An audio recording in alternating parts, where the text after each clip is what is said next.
ஆரம்பிச்சிருக்கோம். இதனோட அடிப்படை என்னன்னு கேட்டா, நாம வெளியிடக்கூடிய கார்பன் அளவிற்கு ஈடாக ஆக்சிஜனை உற்பத்தி பண்றதோ இல்ல கார்பன் வெளியிடுறத குறைக்கிறது அப்படிங்கறதுக்கான ஒரு ப்ரோக்ராம்.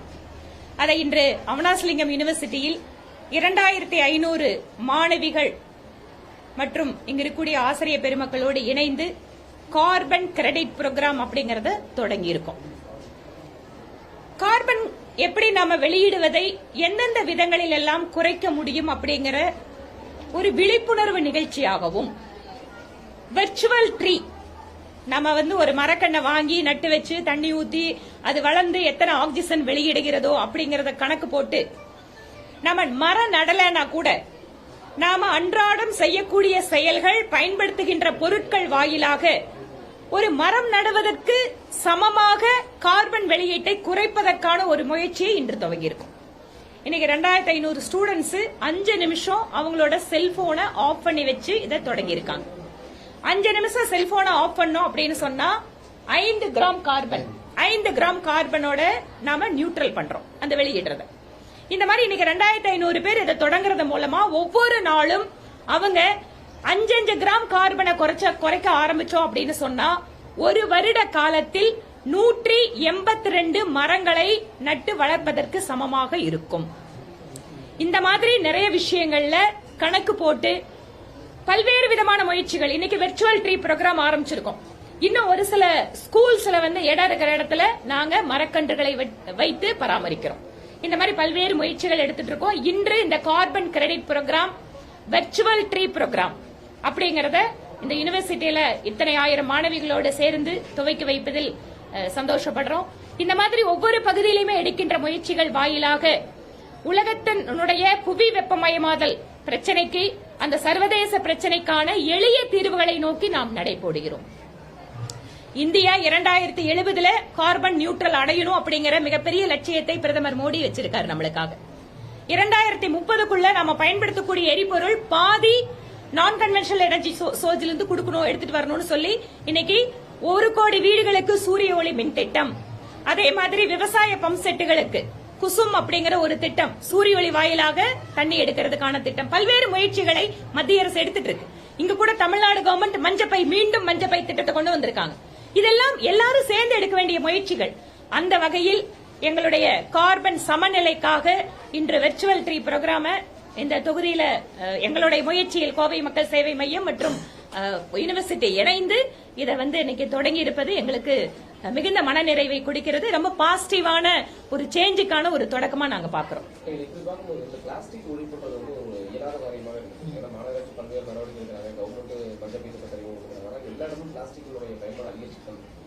இந்த பிளாஸ்டிக்கை நம்ம 2 விதமா பிரிக்கலாம். ஒன்று, மறுசுழற்சி செய்யப்பட வேண்டிய பிளாஸ்டிக். அதுல ஒரு சிலத முழுமையாக பிளாஸ்டிக்கோட பயன்பாட்டை நம்மளால தவிர்க்க முடியாது. ஏன்னா இன்னுமே நம்ம அதுக்கு ஆல்டர்னேட்டிவான நிறைய விஷயங்களை கண்டுபிடிக்க வேண்டியது. இன்னொரு பக்கம் மறுசுழற்சி செய்ய முடியாத பிளாஸ்டிக், அந்த பிளாஸ்டிக்கை நம்ம எப்படி தடுக்கிறது? இதுக்கு எல்லாமே இது 2-3 விஷயங்களை நம்ம பார்க்கணும். ஒன்னு, அரசாங்கத்தோட பாலிசியில ஒரு சில டிஸ்ட்ரிக்ட் பிளாஸ்டிக் ஃப்ரீ ஜோன் அப்படின்னு அறிவிச்சிருக்காங்க. உதாரணத்துக்கு ஊட்டி மாதிரி இடங்கள். இந்த மாதிரி ஒரு சில மாநகராட்சிகள் அந்த முயற்சி எடுக்கிறாங்க. இன்னொரு பக்கம் நிறைய தன்னார்வ தொண்டு நிறுவனங்கள் இதுக்கு வேலை பண்றாங்க. அவங்களோடதையும் நாம என்கரேஜ் பண்ண வேண்டியிருக்கு. மூன்றாவதாக மக்களுடைய பங்களிப்பு. நீங்க என்னதான் குப்பை தொட்டி கொண்டு மக்கும் குப்பை மக்காத குப்பை பிரிச்சு கொடுங்கன்னா எல்லாத்தையும் கொண்டு போய் ஒன்னா டம்ப் பண்ற குணம் இன்னைக்கு நம்ம மக்கள் கிட்ட இருக்கு. இதுக்கு நம்ம அவேர்னஸ் கொடுக்க வேண்டியிருக்கு. It is a continuing process இது. ஆனா நிச்சயமாக மக்களுடைய பங்களிப்பு சிறப்பாக இருந்தால், அரசாங்கம் சொல்லுதோ இல்லையோ, அந்த செல்ஃப் அவேர்னஸ் வந்துருச்சுன்னா இந்த பிரச்சனைக்கு தீர்வு காண முடியும். ஆஸ் அன் எம்எல்ஏவும் ஆஸ் ஒரு என்ஜிஓ நடத்துறவங்க அப்படிங்கறதையும் நிறைய பேர்த்தோட இந்த மாதிரி இன்டராக்ஷனுக்கான வாய்ப்பு இருக்கிறதுனால இந்த அவேர்னஸ் நிறைய நாங்க கிரியேட் பண்றோம். எங்களால முடிஞ்சது இந்த மாதிரியான நிகழ்ச்சிகள் வாயிலாக, இந்த மாதிரி ஒரு முயற்சிகள் வாயிலாக இதையெல்லாம் குறைக்கிறதுக்கு முயற்சி பண்றோம். பிளாஸ்டிக் பயன்பாடு இல்லாத ஒரு இடத்துக்கு போகணும் அப்படிங்கறதா நம்மளோட லட்சியம். மெதுவாத நோக்கி நடைபோடுவோம். வெள்ளலூர் குப்பை கிடங்குல 12 நாள் தீ அணைப்புக்கு 27 லட்சம் ரூபாய் டீ செலவுக்கு பயன்படுத்திருக்காங்க. அது இப்ப சர்ச்சையா இருக்கு. எப்படி பாக்குறீங்க? ஆமா, அந்த தீ விபத்துல தொடர்ச்சியா நாங்க 1 வார காலம் அணைச்சோம் அப்படின்னு சொல்லியிருக்காங்க. 1 வாரத்துல 27 லட்சம் செலவாயிருக்கு. உணவு செலவாயிருக்கு, டீ செலவாயிருக்கு, இல்ல அவங்களுக்கு குளிர்பானம் கொடுத்திருக்கோம் அப்படிங்கிறாங்க.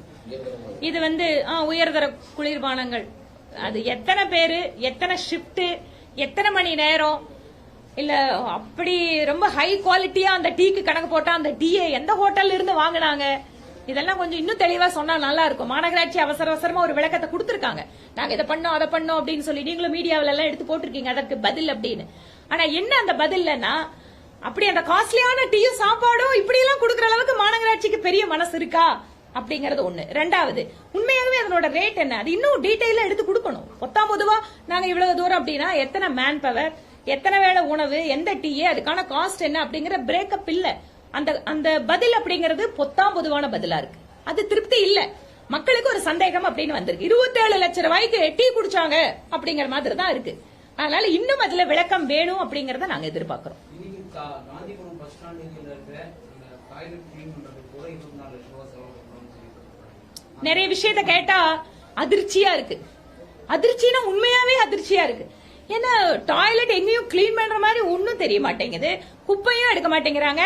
டெண்டர் எடுத்திருக்கோம் ஏன் தொகுதியிலீங்க, நான் மேம்பாட்டு நிதியில ஒரு இந்த பார்க்க வந்து ஒன்னு ரெடி பண்ணி அங்க வந்து ஒரு பேட்மிண்டன் கோர்ட்டுக்கு லட்சக்கணக்கில் செலவு பண்ணி கொடுத்துருக்கேன். அது பார்த்தா கொஞ்ச நாள் கழிச்சு நான் போய் பாக்குறேன் அப்படியே ரொம்ப மோசமா கிடக்குது. என்னங்கன்னு கேட்டா, இல்லைங்க லோக்கல்ல இருக்கிற ஒருத்தர் கான்ட்ராக்ட் எடுத்தாருங்க, அவர் வேலையே செய்யலைங்க. இதுதான் இன்னைக்கு பார்க்குகளோட நிலைமையா இருக்கு. இவ்வளவு பணத்தை செலவு பண்ற மாநகராட்சி அதற்கான தரமான சேவை வழங்கவில்லை என்பது ஏதோ நான் சொன்னா எதிர்கட்சிகளோட குற்றச்சாட்டுன்னு பார்க்கலாம். கோவை மாநகராட்சியில வாழக்கூடிய எல்லாத்துக்கிட்ட கேட்டாலும் இதான் பதிலா இருக்கும். குப்பை எடுக்கிறதுல பிரச்சனை, எங்கேயுமே பொது கழிப்பிடங்களை தூய்மைப்படுத்துறதுல வந்து கிளீனா இல்ல. ஆனா இந்த பணம் மட்டும் போயிட்டே இருக்குது.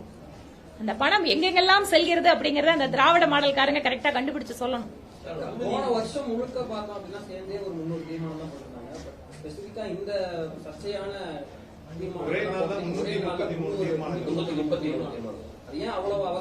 ஒருவேளை நிறைய தீர்மானங்களை பத்தின விவாதம் வேண்டாம்னு நினைச்சிருக்கலாம், இல்ல நிறைய தீர்மானங்களை மக்களோட பார்வையில் இருந்து மறைக்கணும் அப்படின்னு நினைச்சிருக்கலாம். இல்லன்னா இவ்வளவு ஒரே நாள் இத்தனை தீர்மானம் கொண்டு வரதுக்கான அவசியம் என்ன? குறிப்பாக அந்த கூட்டத்துக்கு 2 நாளைக்கு முன்னாடி திமுக கவுன்சிலர்களுக்கான சிறப்பு கூட்டம் போட்டு யாருமே வந்து விவாதிக்க கூடாதுமே இல்லாத ஒரு கூட்டத்தில் அமைதியான முறையில் கூட்டத்தை நடத்தணும்னு சொன்னதும், அதே நேரத்தில் அது எந்தவித ஒரு தீர்மானத்துக்குமே விவாதமே இல்லை. எல்லாமே 10 தீர்மானம், 30 தீர்மானம், 50 தீர்மானம், 100 தீர்மானம் ஏகப்பட்டதாக நிறைவேற்றப்பட்டது அப்படின்னு சொல்லி வேக வேகமாக போச்சு. கோவை மாநகராட்சியை பொறுத்த வரைக்கும் பல்வேறு விதமான மக்களோட பிரச்சனைகள் வந்து தொடர்ச்சியா இருந்துட்டே தான் இருக்கு. நீங்களும் பாக்குறீங்க, ஒவ்வொரு முறையும் நான் சொல்லிட்டே தான் இருக்கேன். குப்பையாகட்டும், தண்ணி ஆகட்டும், ரோடு ஆகட்டும், இந்த மாதிரி நிறைய விஷயங்கள் வந்து இங்க வந்து சிறப்பான செயல்பாடு இல்ல. இந்த பிரச்சனைகளை அவங்களோட கவனத்துக்கு எடுத்துட்டு போயிட்டே தான் இருக்கும். ஆனாலும் இவங்க இப்படிதான் நடந்துட்டு இருக்காங்கன்னா இதையெல்லாம் மக்களிடம் சொல்வதுதான் எங்களுடைய ஒரே வழி. இவங்க இப்படி நடந்துக்கிறாங்க, துஷ்பிரயோகம் பண்றாங்க. ஒரே நாள்ல வந்து 4 படுகொலைகள் நடந்தது. நான் எதுக்கு பதில் சொல்றேன்? அதுக்கு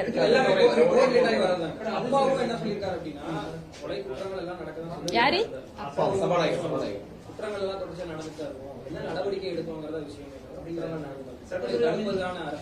சட்டத்துறை அமைச்சர் என்ன சொல்றாருன்னா, புதிய குற்றவாளி உருவாக்கு நாங்க என்ன காரணமா இருக்க முடியும், எங்களை போட்டு தொந்தரவு பண்றீங்க அப்படின்னு. தமிழக மக்களுக்கு ஒரு விஷயம் நன்றாக புரியும். எப்போதெல்லாம் திராவிட முன்னேற்ற கழகத்தினுடைய அரசு பொறுப்பேற்கிறதோ அப்போதெல்லாம் சட்டம் ஒழுங்கு என்பது சீரழியும் அப்படிங்கிறது இது ஏதோ நாங்க இன்னைக்கு வந்து சொல்றது இல்ல, எப்பவுமே நிலவக்கூடிய கருத்து.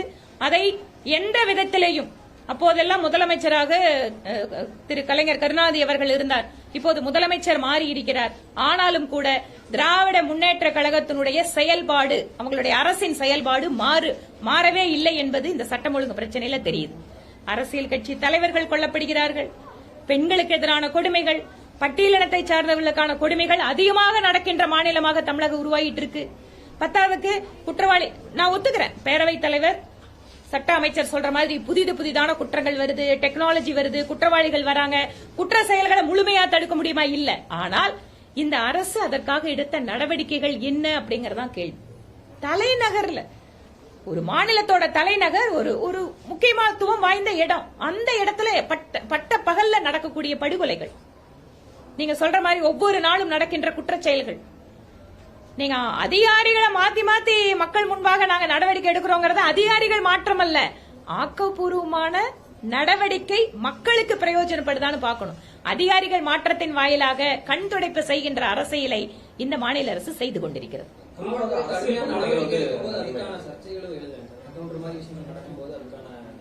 ஃப்ரீ ஹேண்டா வேலை செய்யறாங்க அப்படிங்கிறது ஃப்ரீ ஹேண்டுங்கிறது என்கவுண்டர் இல்லைங்க.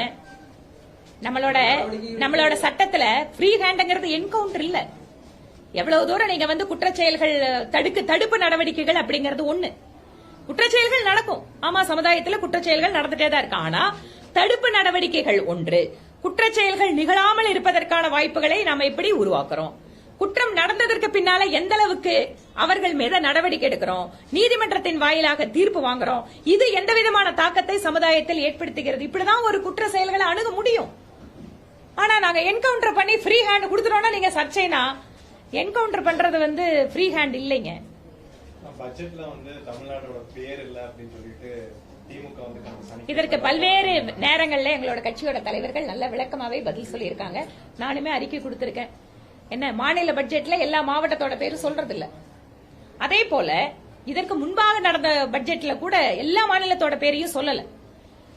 அறிவிக்கப்படக்கூடிய திட்டங்கள் அப்படிங்கிறது நம்ம மாநிலத்திற்கு எவ்வளவு திட்டங்கள் வந்திருக்கு. உதாரணமாக பொதுவான ஒரு திட்டம் இருக்கு, மக்கள் தொகைக்கேற்ப சிறு குறு தொழில் நிறுவனங்கள் அதிகமா இருக்கக்கூடிய மாநிலம். அந்த திட்டங்கள் எல்லாமே பலன் பெற போவது அதிகமா தமிழ்நாடு தான், பீகார் இல்ல, ஜார்க்கண்ட் இல்ல. சிறு குறு தொழில் நிறுவனங்களை அதிகமாக வைத்திருக்கக்கூடிய தமிழ்நாடு தான் அதிகமா பலன் எடுத்துக்கும் அந்த திட்டத்துல. அதனால அகில இந்திய அளவில் ஒரு திட்டம் சொல்லப்படுகின்ற பொழுது, கொடுக்கின்ற பொழுது அந்த மாநிலத்தினுடைய தன்மைக்கேற்ப ஒவ்வொருத்தரும் பலன் எடுத்துக்கும். அந்த விதத்துல பார்த்தா தமிழகத்திற்கு அதிகமான பலன்கள் கிடைக்குது. உள்கட்டமைப்பு வசதிகள்ல பலன் கொடுக்க போறாங்க. வேலை வாய்ப்புகள்ல ஸ்கில்ல நாம தான் பாருங்க அதிகமா வரப்போறோம். ஏனென்றால் இங்கதான் ஸ்கில் செட்டுக்கான வாய்ப்புகள் இருக்கு. அதிகமான காலேஜஸ், இன்ஸ்டிடியூஷன் இருக்கிறது நம்ம ஸ்டேட். சோ நாளைக்கு இளைஞர்களுக்கான அந்த ஸ்கில் அப்படிங்கறது அதிகமா பலன் கிடைக்க போகுது தமிழகம். இது முழுக்க அரசியலுங்க. இவங்களுக்கு திராவிட முன்னேற்ற கழகத்துக்கு, கூட்டணி கட்சிகளுக்கு ஏதாவது ஒண்ணு பிஜேபி கவர்மெண்ட் சொல்லணும். மோடி அவர்களை பத்தி திட்டினாதான் இவங்களுக்கு அரசியல் வாழ்க்கைன்னு முடிவு பண்ணி வச்சிருக்காங்க. அதனால எதுனாலும் டெய்லி இந்த பாட்டு தான் பாடுவாங்க. இவங்களோட மின்கட்டண உயர்வுல இருந்து, பத்திரப்பதிவு உயர்வுல இருந்து, நீங்க வந்து சொத்து வரி உயர்வு, பால், எந்த இடத்துல கை வைக்கல இந்த கவர்மெண்ட். எல்லா இடத்துலயும் இன்னைக்கு விலை உயர்வு. மக்கள் வந்து அவதிப்பட்டு இருக்காங்க. ரெண்டு பேரும் ஒன்னா பேசுனீங்கன்னா, தேர்தலுக்கு முன்னாடி தமிழகத்துக்கு வந்து அதிக முக்கியத்துவம் கொடுத்த மத்திய அரசு, பிரதமர் மோடி இந்த பட்ஜெட்ல தமிழ்ன்ற வார்த்தையை கூட பயன்படுத்தல. வழக்கமா திருக்குறள் சொல்லுவாங்க, இப்ப இல்ல அப்படின்றது ஒரு பட்ஜெட்ல பேர் இல்ல அப்படிங்கறத மட்டும் சொல்லாம அவங்க வந்து தேர்தலோட கம்பேர் பண்ணி சொல்றாங்க. பிரியாரிட்டிஸ் பண்ணல இந்த தடவை, இப்ப மட்டும் ஏன் பட்ஜெட் டைம்ல மட்டும் ஏன் விட்டுறாங்க? அதாவது வெளி மாநிலங்களுக்கு பிரதமர் போகும்போது திருக்குறள் சொல்லுவாரு, செல்லும்போது கூட திருக்குறள் சொல்றாங்க. ஆனா இந்த பட்ஜெட்ல ஒரு தமிழ்ன்ற வார்த்தை இல்ல, திருக்குறளுக்கு முக்கியத்துவம் இல்ல அப்படின்றத எம்எஸ்எம்இல இருக்கிற எல்லா தொழில் அமைப்புல என்ன சொல்றாங்கன்னா, மத்திய அரசும் மாநில அரசும் இப்படியே சண்டை போட்டுட்டே ஒரு இலக்கம் இல்லாமல் இருந்தா எங்களுடைய வளர்ச்சி எல்லாமே பாதிக்கப்படுதுங்கிறாங்க. இந்த கொஸ்டினோட சேர்த்தே கொடுக்குறேன். அதாவது தமிழ்நாடு, அப்புறம் திருக்குறள், அறநானூறு, புறநானூறு எல்லாம் கரெக்ட். தேர்தல் நேரத்தில் அதிகமா வந்தீங்க, சரிங்க. நானும் இப்ப என்ன சொல்றேன், தமிழக முதலமைச்சர் அவர்களே, நீங்கள் மாதம் ஒரு முறை பிரதமரை ஏதாவது ஒரு அரசு நிகழ்ச்சிக்கு அழையுங்கள். யார் வேண்டான்னு சொன்னாங்க? கூப்பிடுங்க. எத்தனையோ திட்டம் மத்திய அரசு கொடுக்குதுல்ல, ஒவ்வொரு திட்டத்தையும் தொடக்கி வைக்கிற கூப்பிடுங்க. இப்ப பாருங்க, ரேஷன் கடையில அரிசி கொடுக்கறோம். ரேஷன் கடையில அரிசி கொடுப்பது மத்திய அரசு. ஆனா அரிசி கொடுக்கிற திட்டத்துக்கு பிரதமரை கூப்பிடுங்க, தாராளமா வருவாரு. மத்திய அரசு அரிசி கொடுக்குது, ஏன் கூப்பிட மாட்டீங்களா? இந்த மாதிரி எத்தனையோ திட்டங்கள் எல்லாம் மத்திய அரசு கொடுக்கும் போது ஒவ்வொரு மாதமும் பிரதமரை அழையுங்கள், நிச்சயமாக அவர் வருவார் என நாங்கள் சொல்கிறோம். அதனால தேர்தல் நேரத்தில் முதலமைச்சர் ஸ்டாலின் அவர்கள் கூட எல்லா மாவட்டத்துக்கும் போனார். இப்ப வராரா? இப்ப எல்லாம் காணொலி வாயிலாக தொடர்ந்து வைக்கிறாரு. அப்ப முக்கியத்துவம் இல்லன்னு நாங்க சொல்றோமா? இல்ல. அதனால தேர்தல் நேரத்தோட விஷயத்த மத்த ரெகுலர் நேரத்துல பண்ணிட்டு இருந்தீங்கன்னா உட்கார்ந்து எப்ப திட்டம் தீட்டுவீங்க, எப்ப பார்லிமெண்ட் நடத்துவீங்க, எப்ப அசம்பிளி நடத்துவீங்க? எலெக்ஷன் மூடிலேயே நாம எப்போ இருக்க வேண்டாம்னு சொல்லிதான் ஒரே நேரத்துல நம்ம தேர்தல் நடத்தலாம்னு பிரைம் மினிஸ்டர் சொல்றாரு.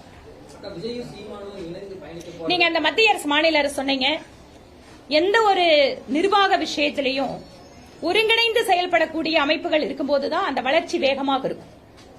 அதுல மாற்றமே கிடையாது.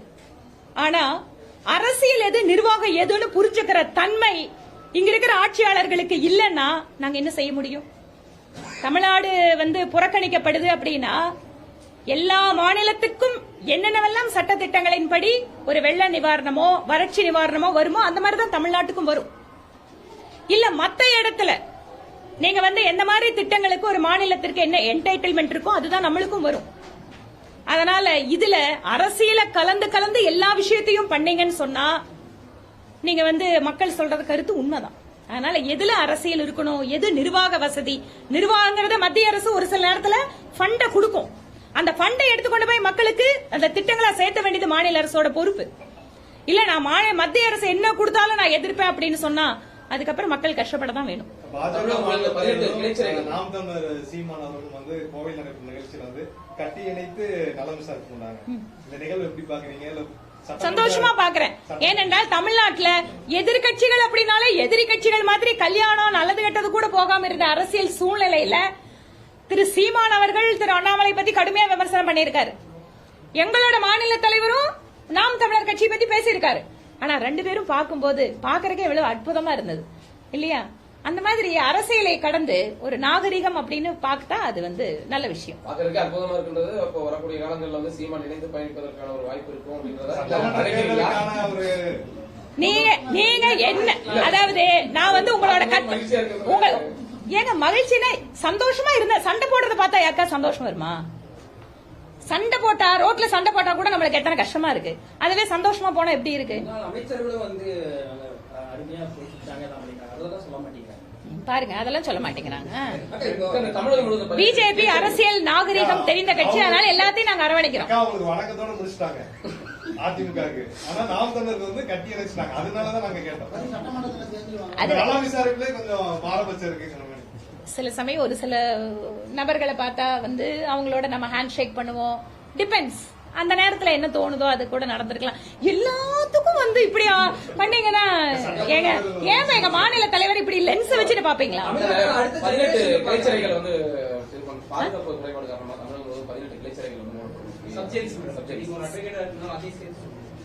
நிறைய சப்ஜெயில் அப்படிங்கறது இன்றைக்கு ஒன்று அது ஒரு அந்த இடத்துல குற்றச் செயல்கள் நடப்பதற்கு அல்லது திட்டமிடுவதற்கான இடமாக நிறைய ஜெயில் இருக்கு.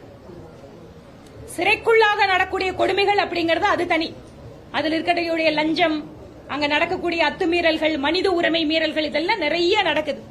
நீங்க சொன்ன மாதிரி as a லாயராவும் ஒரு சில இடங்கள்ல கிரிமினல் கேசஸ் எல்லாம் அந்த கன்விக்ஸோ இல்ல அண்டர் ட்ரையல் பிரிசனர்ஸ் அவங்களுக்கு அங்க இருக்கக்கூடிய தொல்லைகள் இதெல்லாம் எங்க கட்சிக்காரங்க கூட உள்ள ஜெயிலுக்குள்ள போயிட்டு ரொம்ப கஷ்டப்பட்டு சொல்லுவாங்க இதெல்லாம் நடந்துட்டு இருக்குன்னு.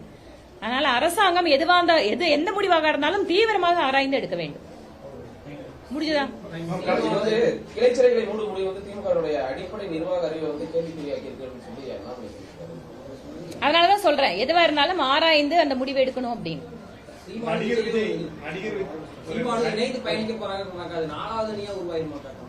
அதாவது 2 அணியா, 3வது அணியா, 4வது அணியா, 5வது அணியா, இதெல்லாம் இன்னும் டைம் இருக்குதுங்க. பேச்சு போகும்போது சீமான அண்ணாமலை கட்டி அமைச்சிருக்காரு, கல்வியிருக்காரு. அவங்க 3 பேர் அடுத்த ஜெனரேஷன் லீடர்ஷிப் போகும்போது இவங்க எல்லாம் ஒன்னா பயணிக்க வாய்ப்பு இருக்கு. அதாவது எங்களை பொறுத்த வரைக்கும் எங்களோட சேர்ந்து அரவணைத்து ஒரு நாட்டுக்கு, தமிழ்நாட்டுக்கு ஒரு புதிய ஒரு அரசியலை செய்வதற்கு எங்களோடு யார் வந்தாலும் நாங்க சந்தோஷப்படுவோம். இதுல கட்டி அணைப்பதன் மூலமாக ஒரு புதிய உறவு வருதா, புதிய நட்பு வருதான்னா அது அவங்க 2 பேரும் சொல்ல வேண்டிய விஷயம். அதை தாண்டி கூட எதிர்கட்சியில் இருந்து கூட நட்பு இருக்கலாம். ஆனால் பாரதிய ஜனதா கட்சியை பொறுத்தவரை எங்களோடு இணைப்பவர்களை, எங்களோடு சேர்ந்து பயணிப்பவர்களை எப்போதும் நாங்க வரவேற்போம். இந்தியாவே திரும்பி பார்க்கும் அளவுக்கு ஒரு மாநாடு நடத்தணும் அப்படின்னு சொல்லி விஜய் குறிக்கோளா இருக்கதா சொல்றாங்க. அப்படி ஒரு மாநாடு நடத்தினா தமிழ்நாட்டுல அவருக்கான ஆதரவு வரும்னு நினைக்கிறீங்களா? அரசியல் அப்படி ஒரு மாநாடு தேவையா?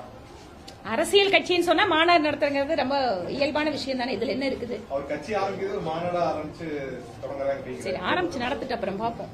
இதுக்குள்ளேயே இத்தனை இந்த சினிமாக்காரங்க வந்தாலே நிறைய கற்பனை கேள்விகளை கொண்டு வந்துடுறீங்க.